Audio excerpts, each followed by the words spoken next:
toi, tu es un entrepreneur du savoir altruiste. C'est-à-dire que dans ton parcours, tu as monté un projet qui était très intéressant. Oui.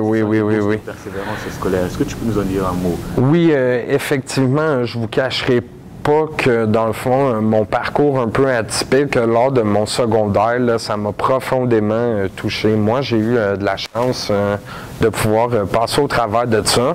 Comme je vous l'ai dit, les portes, on les a fermées à chaque étape, mais je les ai défoncées. Puis, On va peut-être s'asseoir. effectivement. Ceci étant dit, on parle d'altruisme. Moi, c'est plus qu'un désir, c'est une peur. Je veux pas que cette expérience négative-là qui me soit arrivée ne serve à rien.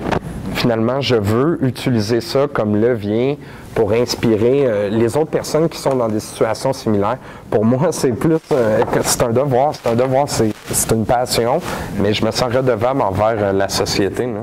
J'ai suggéré l'idée, mais HEC Montréal, avec toute l'audace dont elle est capable, a accepté d'épauler ce projet-là. HEC m'a aidé à faire une levée de fonds où on a ramassé pas loin de 200 000 $ pour pouvoir permettre à de jeunes hommes au parcours scolaire atypique qui ont décroché du secondaire d'entreprendre leur vie. Je suis un entrepreneur du savoir, mais c'était d'amener des gens à connecter avec leur passion et de faire de leur passion, si tu veux, l'élément central de leur vie, qu'ils puissent vivre de ça, s'accomplir à travers cette passion-là. Puis c'était de leur donner des outils simples.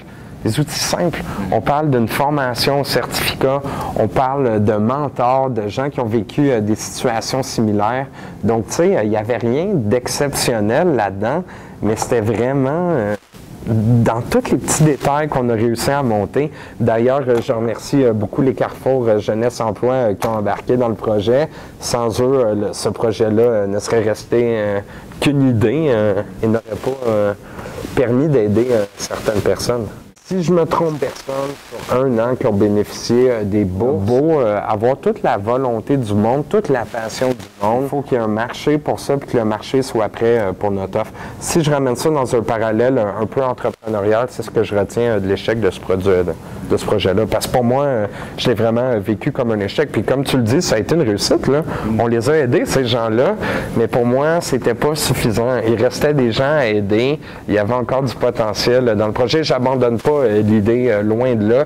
D'ailleurs, un de mes objectifs, c'est un jour de faire une fondation qui va justement permettre d'épauler la persévérance scolaire et le leadership social. Pour moi, c'est deux choses qu'on a besoin dans notre société. On a besoin de leaders.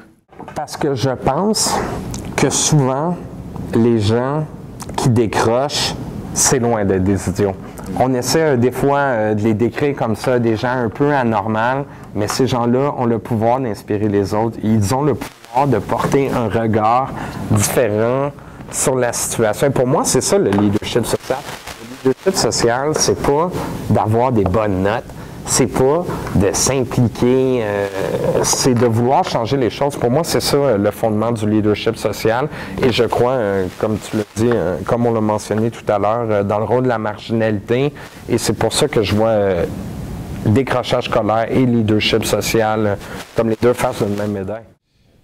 Pour moi, tu vois, la marginalité, c'est pas quelque chose d'acquis. C'est quelque chose d'inné. Je pense qu'il faut prendre le temps d'écouter ces personnes-là, mais il faut surtout pas vouloir les changer parce que là, on va tuer la beauté de la marginalité. On va empêcher des gens de voir les choses différemment. Ça va changer vraiment le paysage des choses. Hein? Je pense que la marginalité, ce qu'elle a de beau, c'est justement qu'elle est différente. Et je pense qu'en essayant de la comprendre et de la normaliser, on va tuer ce qu'elle a de plus beau à nous offrir quelque part. Je pense que le message qu'on doit plutôt passer, c'est quand on est marginal, ce ne sera pas nécessairement aussi facile que pour les autres, mais c'est tout aussi faisable. Tout aussi faisable. Ça va se faire différemment, ça va être plus pénible, mais les bénéfices en seront d'autant meilleurs. Je ne crois pas qu'il faut tuer la marginalité, non. Mais comment je me sens quand je regarde mon parcours? Je pense que c'est un difficile mélange de fierté et de culpabilité. Pour moi, là, je peux pas dire que je me sens pas coupable du tort que j'ai fait aux personnes qui m'aimaient. T'sais, on se le cachera pas que j'ai fait des affaires que même moi, je trouve atroces aujourd'hui. Puis tu sais, quand on dit regarder derrière soi, il y a ça aussi, là.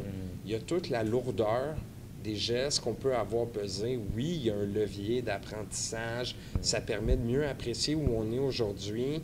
Mais tu sais, ça permet aussi une certaine remise en question, je te dirais. Donc, c'est un sentiment qui est mitigé pour moi. Oui, je ressens une grande fierté, mais d'autre part, je sais que j'ai fait du mal à certaines personnes. Puis, tu sais, je pense que c'est aussi important la fierté que la culpabilité dans ce que j'essaie d'accomplir aujourd'hui pour rendre le monde un peu meilleur qu'il l'était hier. Ça revient à ça. J'ai pas l'ambition de tout changer, mais simplement d'y ajouter mon petit grain de sel. Puis, Que dirais-tu à un jeune qui est tenté par le décrochage scolaire? Oh my God, je dirais... je pourrais pas lui dire quoi faire ou quoi ne pas faire. Je pense que s'il est tenté par le décrochage scolaire et qui ne décroche pas ou qui décroche, l'important là-dedans, c'est qu'il suive ses passions. Pour moi, la notion de décrochage n'est pas tant importante que d'avoir une passion qui nous anime, qui nous amène à progresser, qui nous donne des buts à atteindre. C'est ça qu'il faut trouver. Si la personne est tentée par le décrochage, je lui demanderais plutôt, mais quelle est ta passion? À quoi aspires-tu? Que veux-tu devenir? Que veux-tu être au bout de la ligne? Ça revient à ça. Excellent, c'est parfait. Et en conclusion sur ce sujet, que pourrais-tu dire? Moi, je reviendrais dans le fond vraiment sur l'aspect de la marginalité. J'ai un mentor, quelqu'un qui est excessivement précieux pour moi, qui est le professeur Jacques Nantel.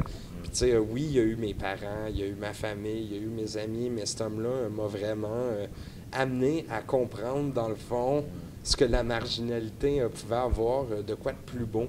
Souvent, on regarde la marginalité de haut. On parle d'eux, eux qui ne sont pas nous. Mais tu sais, ces gens-là, je vais encore revenir là-dessus, n'ont pas la même vision sur les choses, ont une voix à apporter dans la redéfinition de ce qu'on fait de bien, de ce qu'on fait de mal. Il faut plus de place dans ces gens-là, dans nos organismes, dans nos organisations, dans nos vies. Il faut faire une place à la marginalité. Excellent, c'est parfait. Écoute, Simon, merci beaucoup de nous avoir... C'est moi qui vous remercie de me donner la chance de parler de ce qui m'anime le plus et de mes tourments autant que de ma fierté. Là. Donc, merci de cette chance-là. C'était vraiment formidable. Très honoré.